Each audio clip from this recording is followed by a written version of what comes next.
सगळे कारखानदार एक झालेले आहेत. त्यांनी बोलायचंच नाही असं ठरवलेलं आहे.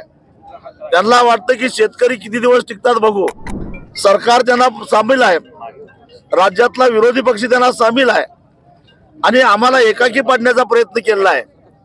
पण गावागावातला शेतकरी सुद्धा एक झालेला आहे. पक्षी आणि गटातटाच्या भिंती ओलांडून तो गावसभा घ्यायला लागलेला आहे. आज चक्काजाम करून आम्ही सरकारला इशारा देतोय, 21 तारखेला काही निष्पन्न झालं नाही तर पुढच्या रविवारी म्हणजे 26 नोव्हेंबरला आता राष्ट्रीय महामार्ग आम्ही रोखणार आणि त्यानंतर मग खऱ्या अर्थानं संपूर्ण महाराष्ट्रामध्ये एक आंदोलनाचा भडका उडाल्याशिवाय राहणार नाही.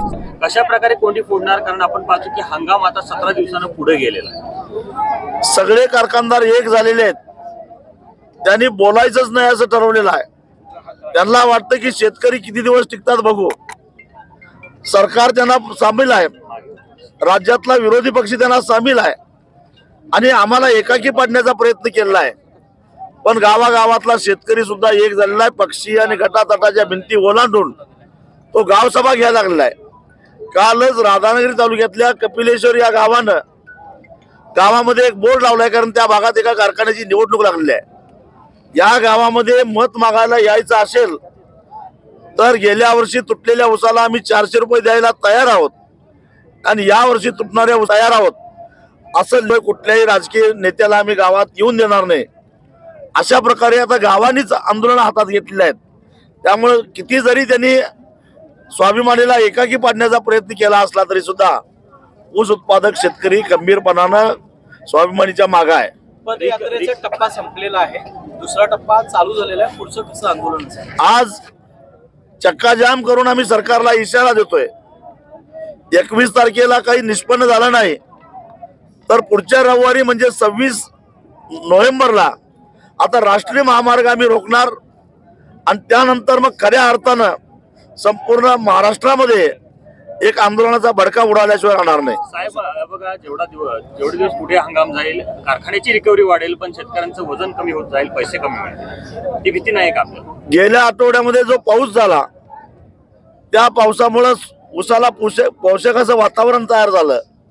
अजूनही उसाला तुरा आलेला नाही. त्यामुळं आमच्या शेतातला ऊस सुरक्षित आहे. उलट त्याची वाढ व्हायला लागलेली आहे, थंडी पडायला लागलेली आहे, रिकव्हरी वाढायला लागलेली आहे आणि त्यामुळे त्याचं वजन वाढायला लागलेलं आहे. नुकसान आमचं काही नाही, मात्र कारखान्यांचं मात्र नुकसान व्हायला लागलेलं आहे. त्यांनी आता तोंडाला लावलेलं कुलूप काढावं आणि बोलायला सुरुवात करावं. कदाचित ते जर बोलायची तयारी दाखवली तर आम्ही मागे पुढे यायला तयार आहे, पण यांची एकजूट तोडल्याशिवाय आम्ही गप्प बसणार नाही. देऊन सुद्धा काही प्रमाणात काय होणार, प्रत्येक कारखाना हा नफ्यात दिसतो. त्यामुळे तुम्हाला ऑडिट वर्ग त्या पद्धतीने मिळालेला आहे.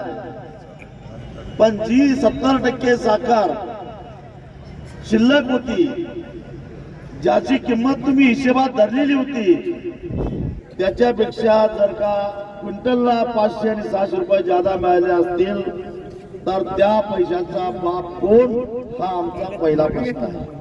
तुम्ही वर सरकारचं करायचं काय? खाली डोकं वर पाय, एकाच गती राजू शेट्टी, एकाच गती राजू शेट्टी.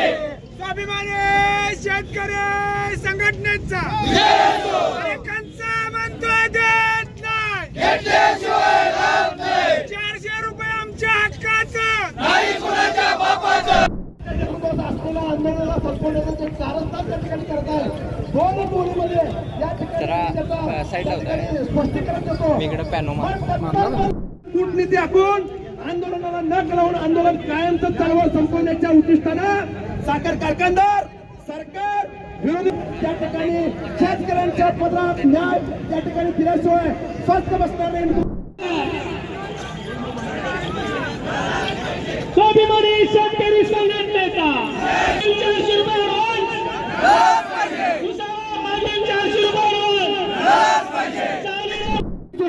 त्या ठिकाणी प्रशासन, सरकार आणि पोलीस कर्णाच्या भूमिकेत त्या ठिकाणी दुर्योधनाला त्या ठिकाणी मित्रत्वाचं या आंदोलनाचं नेतृत्व करतायत आणि त्यांच्या नेतृत्वात उद्याच्या काळामध्ये हे आंदोलन यशस्वी होऊन पाठीमागचं 400 रुपये आणि पुढची उत्तर तो देत नाही, सरपंच तो देत नाही, अरे ऊस आमच्या हक्काचा,